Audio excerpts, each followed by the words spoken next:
What's going on, YouTube? Today's the day we get to tune Dillions F24. I just finished up catch can. Big shout out to Jason. Gave me this really nice schmuck can for Dylan. Hooking us up, and I just made these lines. I get these lines off of anfittingsdirect.com. So now he's got a nice proper breathing system.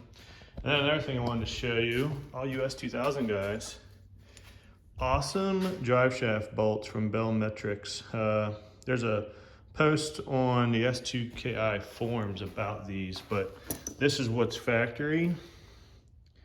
And as you can see, they suck. I had to put grip tight stuff in these just to get them out because they strip.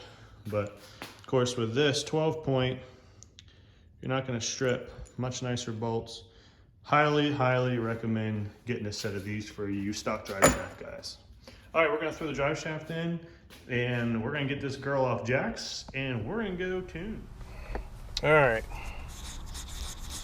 having some GoPro SD issues here. I think we're working. We'll find out here. So we got our GoPro set up. We also will have my phone on the inside, and you guys, I'll glance over and you guys can check out the computer once in a while. Looks like my SD card's working now. Alright, so here we have our laptop set up, our cord, and we are live, so you can see our throttle response there. And this is our V table for the time being. Of course, this is all going to change, but we're gonna go out and we're gonna see where she's at. So let's go ahead and start her up. We'll go to the start table and get an idea how she starts.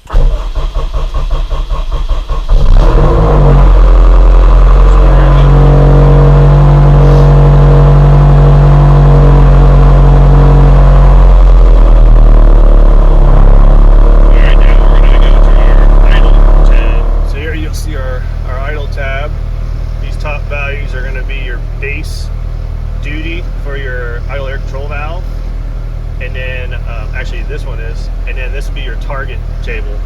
So we're targeting 1300 right now, and we're sitting at 12, so it needs a little bit more duty.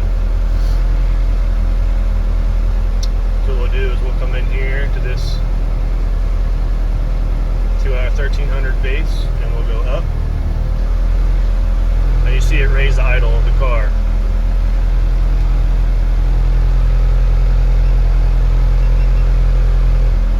It's still under a little bit, but it's pretty close. We'll go up one more. And there's 1300.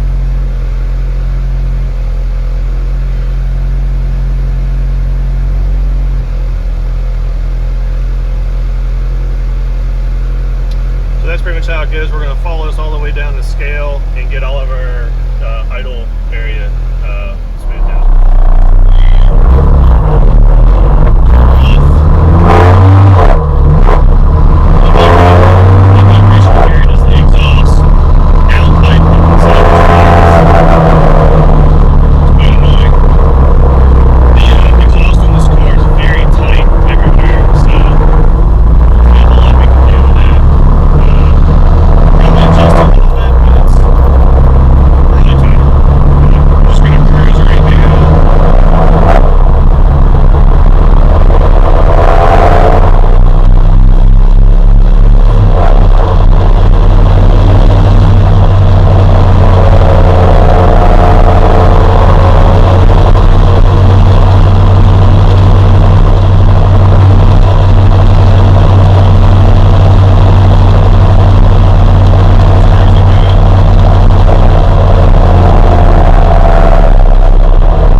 since it's raining out and we can't really do any boost tuning, I figured I'd come in here and show you guys how we cut our oil filters open to check our media.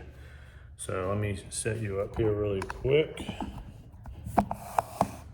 All right, so what we have here is our filter. We're gonna go ahead and put this in place.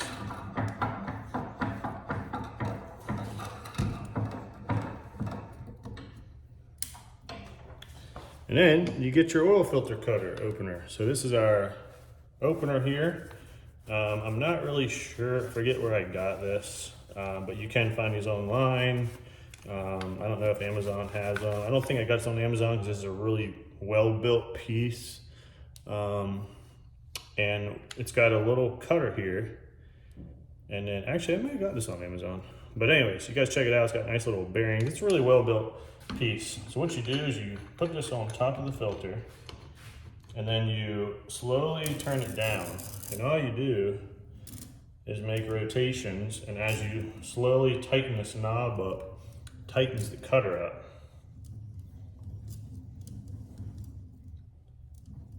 And all you do is that cutter will slowly cut through the filter. And you'll hear it.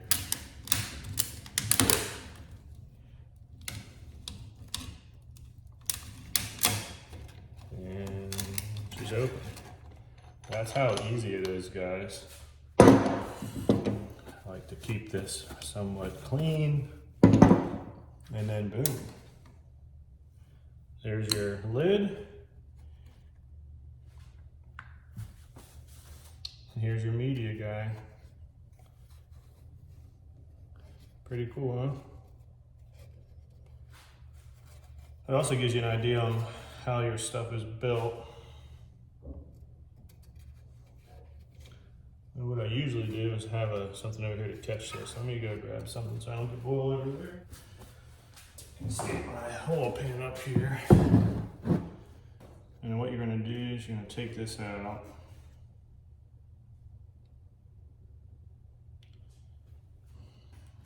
And then your best bet is to get a flashlight. This flashlight is going to show you metallic and stuff. I'm just getting my nice little headlamp. I love headlamps. You just shine your headlamp and you look through these grooves and look for material. And this is a nice big filter. The Honda filters kind of suck, but you just look down inside of there. I don't know how well you guys can see that, and you can see the flashlight will bounce any type of media material, and it looks really good. All I'm seeing is very, very, very fine little silver, and that is our rings breaking into the cylinder walls. And this is the break-in oil filter. So it looks fabulous. So if you were to see bad, and as you can see here, you know, you have the very fine silver metallic-y, which is very normal. Hopefully you guys can see that. Let me bring you down. Let me bring you down. All right, so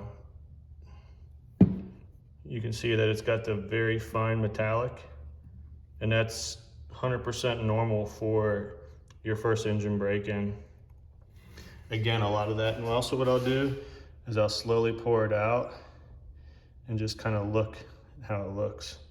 And again, see that silver metallic?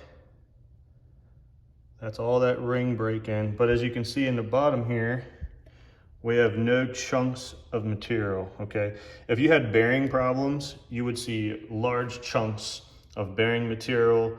You would see like a copper if it's getting down into the different layers of the bearing. But all we see here is this nice fine metallic, and that's cylinder walls and rings material. So that's very normal. And you might even see this on the second change, and even sometimes on the third, depending how often you change your oil. But that's normal. So it's a good sign. Everything looks really good.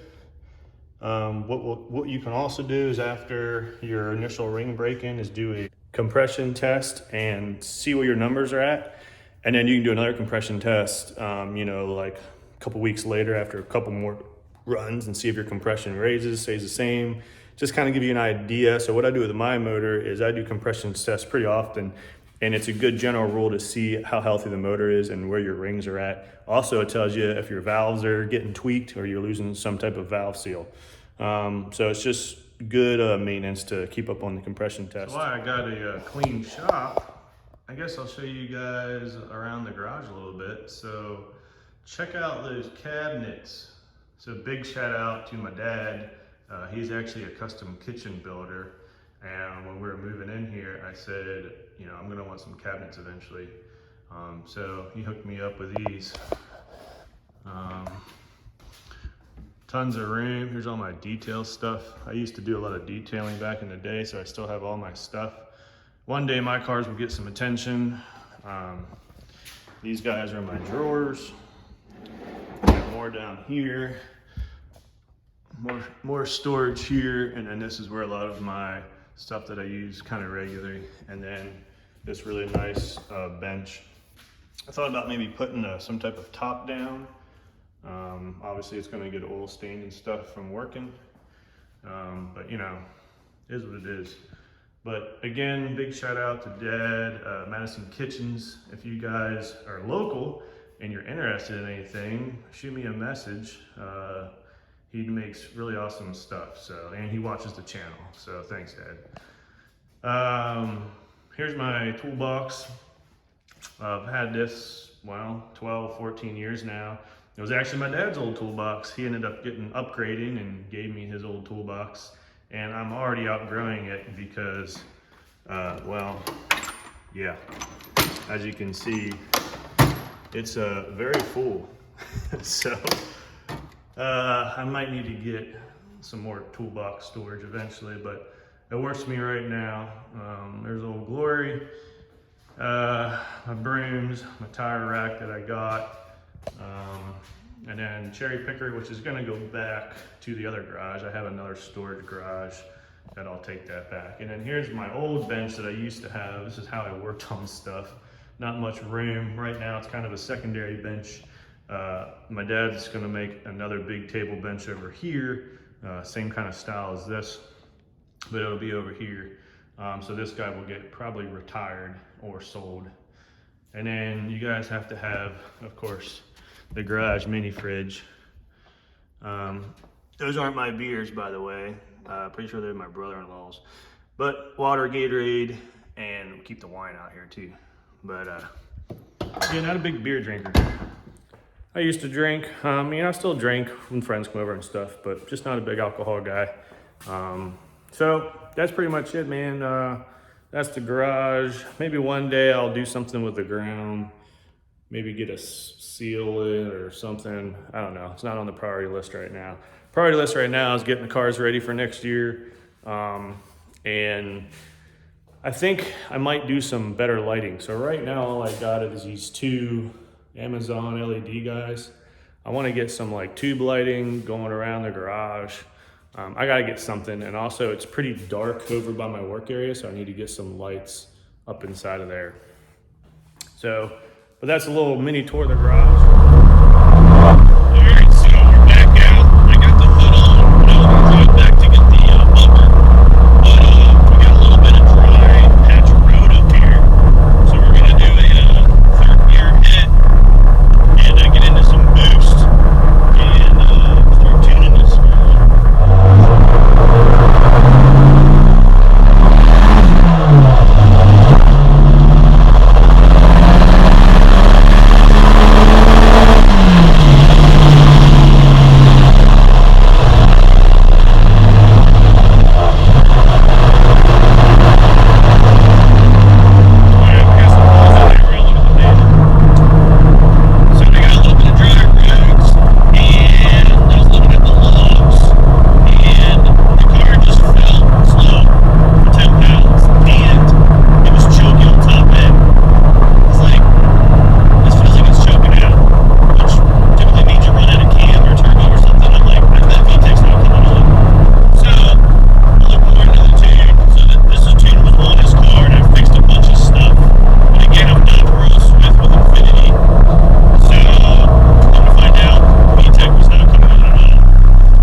power, baby.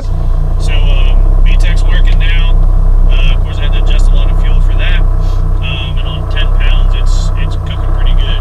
So we can't really do a whole lot more today. The roads just ain't going to take anything. I'm surprised it even was able to find a dry patch to even take 10 pounds. But once it dries up and warms up a little bit, we're going to start putting a little boost in this thing and see what we can do. All right, so you guys, I'll show you some data here. So I use AEM data. You can use AEM Infinity's plot log down here, which I do bounce it off a little bit, but I like AEM data. I can pull stuff over and I'm used to this program. So I was just gonna show you here real quick. You can see here wide open throttle at the bottom, and you can see VTEC coming in right around here, and you can also see our AFRs are right here. So you can see VTEC comes on, boost is also climbing, and our VE table is peaking out right here. Actually, it peaks over here, but it's starting to come up. If you look at air to fuel, I like to target low 11s to mid 11s on 85, and it's looking real good right in the center. And typically a motor VE will drop off towards redline, but this thing's kind of holding strong, and as my VE table is coming down, my air to fuels are getting a little leaner, and my feedback, it wants me to add fuel. So we're gonna have to add some fuel to the top end. So we're gonna raise our VE table up a little bit on the top end, and we should get her pretty dialed in to air to fuel ratios. So as you can see, we're making about 9-ish PSI, 9 to 8 pounds. This is on wastegate spring, and everything looks really good. So we've got plenty of injector, of course. We're on 2150s.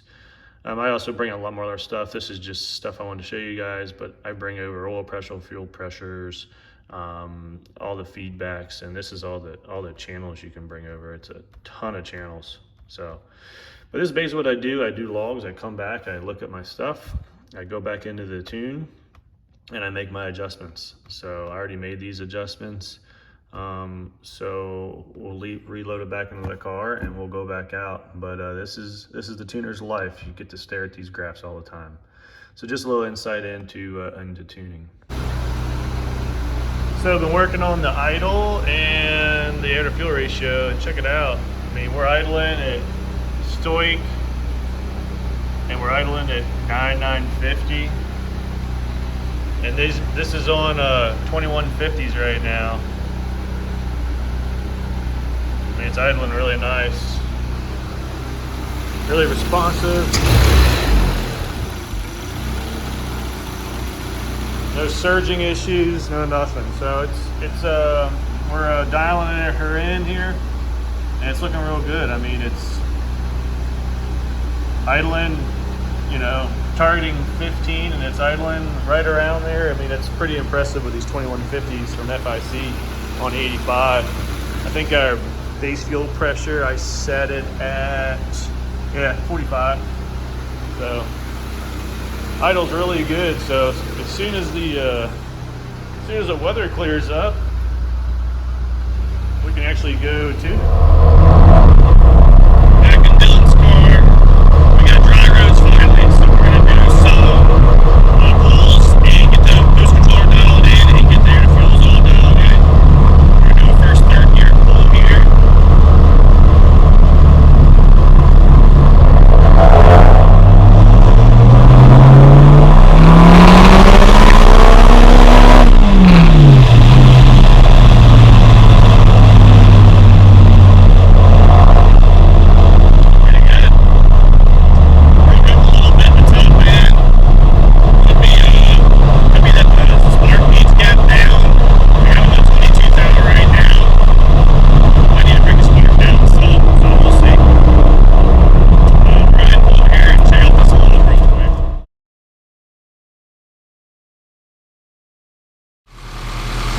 Alright guys,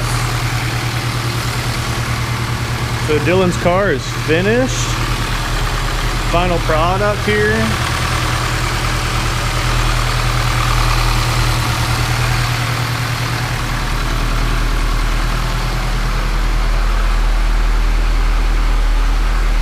Came out really good.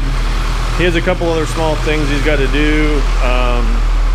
I know the rear end doesn't sound good, so he might have to be getting a rear end for it. But all in all,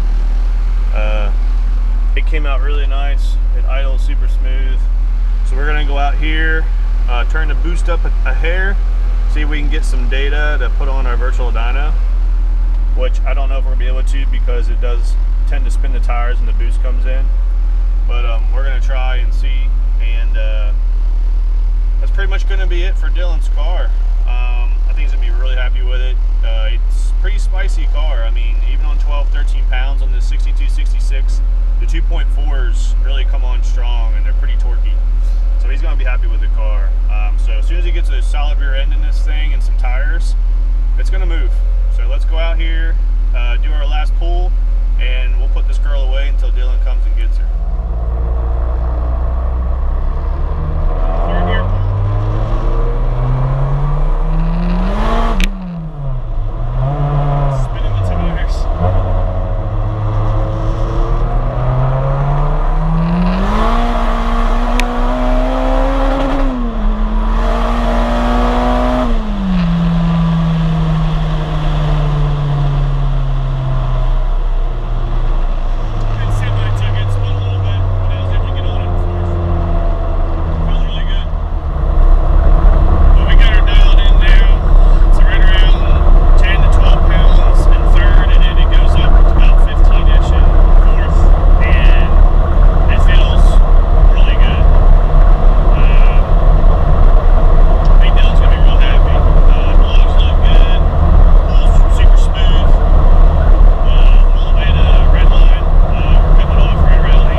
Just cruising along.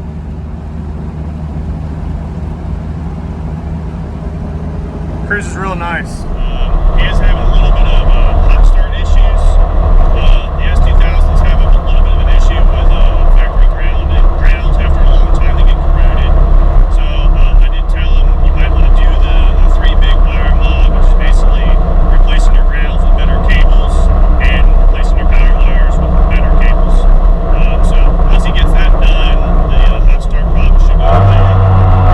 It's drawing way too many amps trying to start, and it's kind of killing the battery out. So most likely it's just his ground wires are just really old.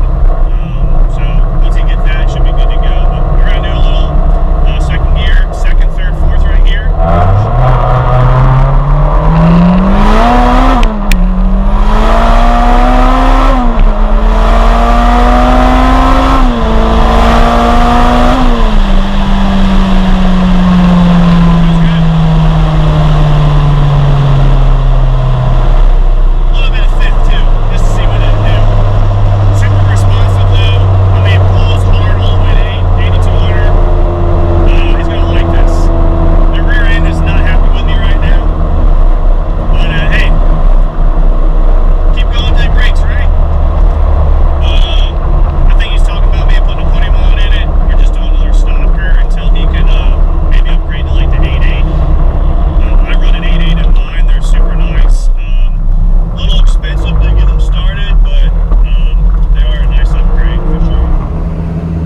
Guys, I appreciate you following me and checking out Dylan's build.